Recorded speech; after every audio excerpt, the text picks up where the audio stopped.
في حكايات بتحصل وبتفضل سنين مستخبية لحد لما بيجي وقتها وتظهر، وكأنها جايلنا برسالة من الزمن اللي فات. دي قصة واحد من ولاد مصر، جندي بسيط، حارب واختفى واتنسى، لكن رجع بعد 57 سنة عشان يفكرنا مين احنا ومين عدونا، وقد ايه اللي ضحوا بحياتهم لسه عايشين في ضمير البلد.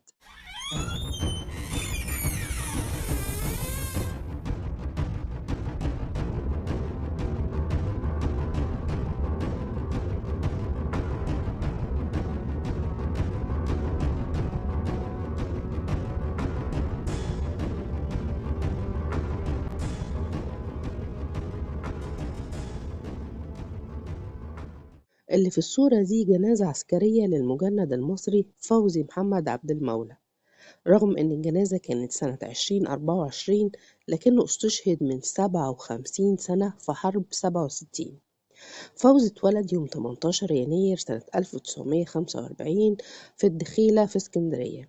شاب بسيط جدا، خدم في حرب اليمن وبعدها خد أجازة 28 يوم عشان يتجوز، وبعد شهر بالظبط رجع خدمته في سينا سنة 1967. ولما حصلت النكسة في 5 يونيو، فوزي اختفى، ما رجعش بيته ولا حد عرف مصيره فين. أهله كانوا مستنيينه كتير، أمه ومراته وأخوه كمان كان مستنيه علشان يشيل معاه الحمل شوية، لكن ما رجعش، والكل افتكر إن هو استشهد. عدت السنين ومرت الأيام، ومن أيام عبد الناصر للسادات لمبارك لحد لما حصلت المفاجأة في يوليو سنة 2024.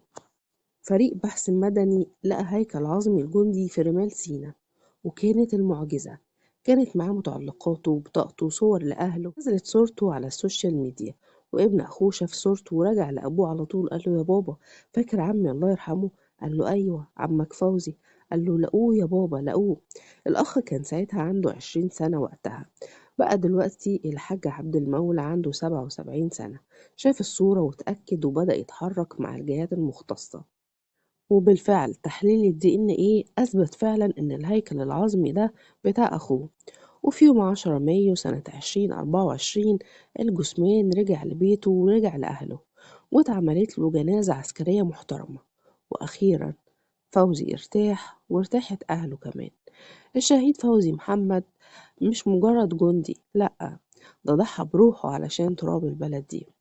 الوفاة كانت 1967، والجنازة في 2024.